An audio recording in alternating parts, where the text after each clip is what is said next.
47절 또 모든 것이 풍족하여도 기쁨과 즐거운 마음으로 내 하나님 여호와를 섬기지 아니하면, 뭐 부족해서 섬기지 않는 것이 아니고 풍족한 가운데 풍족해서 하나님을 잊어버리거나 하나님을 섬기지 아니하면 하나님께서 어떤 일을 행하시겠다는 겁니까?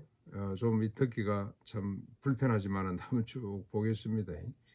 36절, 37절, 49절 쭉 밝히고 있습니다. 여호와 하나님께서 이렇게 하신다는 겁니다. 여호와 하나님께서 너와 내가 세울 임금이 내 조상들이 알지 못하던 나라로 끌려가서 거기서 목석으로 만든 다른 신들을 섬기게 될 것이다. 37절 모든 민족 중에서 내가 놀림과 속담 비방거리가 될 것이다. 38절 많은 종자를 들에 뿌릴지라도 메뚜기가 먹고 포도원을 심고 가꿀지라도 벌레가 먹으므로 열매를 거두지 못할 것이다. 40절 모든 경내에 감람나무가 있을지라도 그 열매가 떨어짐으로 기름을 바르지 못할 것이다. 41절 자녀를 낳아도 그들이 포로가 될 것이고, 42절 모든 나무 토지 소산을 메뚜기가 먹을 것이고, 43절 너희 중에 우고하는 이방인은 점점 높아지고 너희 위에 뛰어나게 되고 너희는 점점 낮아지게 될 것이며, 44절 네게 그들에게 꾸어도 너는 꾸어주지 못할 것이고 그는 머리가 되고 너는 꼬리가 될 것이다. 46절 모든 저주가 너와 내 자손에게 영원히 있어서 표징과 훈계가 될 것이며, 48절 줄이고 목마르고 헐벗고 모든 것이 부족한 중에 적군에게 삼키게 될 것이다. 적군이 철 멍에를 내 목에 메워서 마침내 너를 멸할 것이다. 근데 그 적군은 땅 끝에서 큰 독수리처럼 날아와서 너를 멸할 것인데, 그들은 얼마나 흉악한지 노인도 보살피지 않고 유아를 불쌍히 여기지도 않을 것이다. 그리고 내 가축의 새끼 모든 것들을 다 남기지 아니하므로 마침내 너는 멸절하게 될 것이다. 그들이 52절입니다. 전국의 모든 성읍을 에워싸고 너희들이 의리하고 자랑하던 높고 견고한 성벽을 다 헐게 될 것이며, 공격을 받아 너희들은 곤란을 당하다가 결국 어떤 일이 벌어집니까? 참 끔찍한 일인데, 내 하나님 여호와께서 내게 주신 자녀 곧 내 몸의 소산의 살을 먹게 될 것이다. 그러면서 54절, 55절, 56절이 너무 참 끔찍합니다. 너희 중에 온유하고 연약한 남자까지 그의 형제, 그의 품에 있는 아내, 그가 낳은 자녀들을 미운 눈으로 바라보게 되는데 왜 그렇습니까?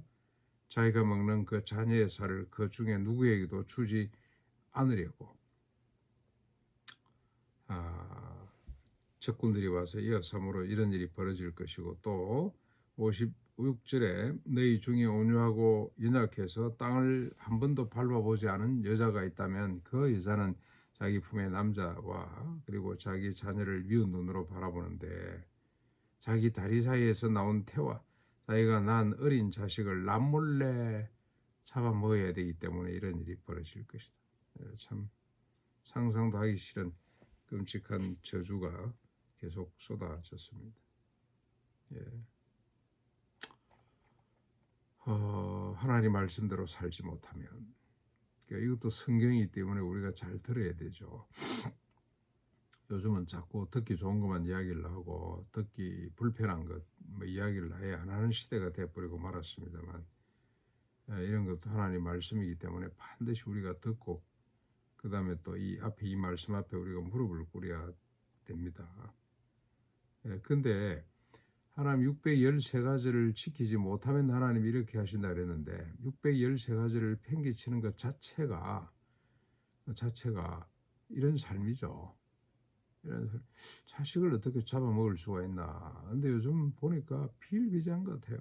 자식들 그냥 부모 욕심으로 밀어붙여가지고 애들이 정신을 못 차리고 자존감을 잃어버리고 생각을 못하는, 자기를 돌아보지 못하는 이런 아이들로 만들어버리는 걸 우리가 얼마나 많이 봅니까? 근데 그러지 말라 그러면 흘기는 거죠. 그래서 안 된다 그러면은 미워하는 겁니다. 남몰래 그냥 자기 자식을 잡아먹는 이런 세태가 되어버렸다는 생각이 듭니다. 강남에 우리 교단 사무실 주변에 한 4시쯤, 3시쯤, 오후 4시쯤 됐나요? 갔다가 제가 깜짝 놀랐습니다. 온 거리에 노란 차들로 그냥 가득 메웠는데 이 아이들이 생각하고 뛰놀고 할 시간이 있나? 공부 학원으로 내몰리면서 너무너무 참 불쌍하다는 생각이 들었습니다. 이 애들이 뭐 자기를 좀 돌아보고 생각하고 글을 쓰고 책을 읽고 할 시간이 도무지 없는, 이 애들이 나중 자라서 뭐가 될까 마치 짐승을 만든다는 생각이 들어요. 요즘 우리 정치권에 보면 그 사람들이 공부를 못해서 그렇습니까? 어떻게 그렇게 천박한지, 어떻게 그렇게 가벼운지.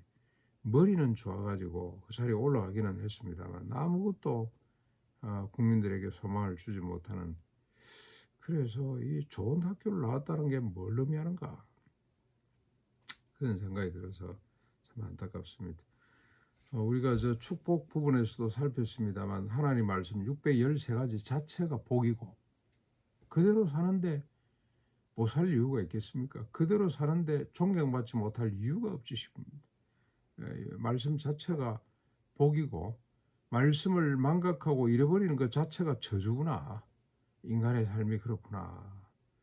근데 예수 잘 믿으라는 말은 하는데 예수 잘 믿는다는 게 뭔지 설명을 못하는 오늘 우리 세태가 참 너무너무 안타깝다는 생각이 듭니다. 머리가 될지언정 꼬리가 되지 말게 주옵시고, 기도는 열심히 하는데 어떻게 그렇게 되는지 물어보면 모르는 이런 믿음의 행태를 우리가 참 하나님 앞에 반성하고 회개하고 해야 될 것 같습니다. 율법을 넘어서 산상보온대로 살아서 우리 자신과 가정과 민족과 인류가 복을 받는, 하나님의 기쁨이 되고 영광이 되는 이런 삶을 살아내는 우리 가나안 동산이 됐으면 좋겠다.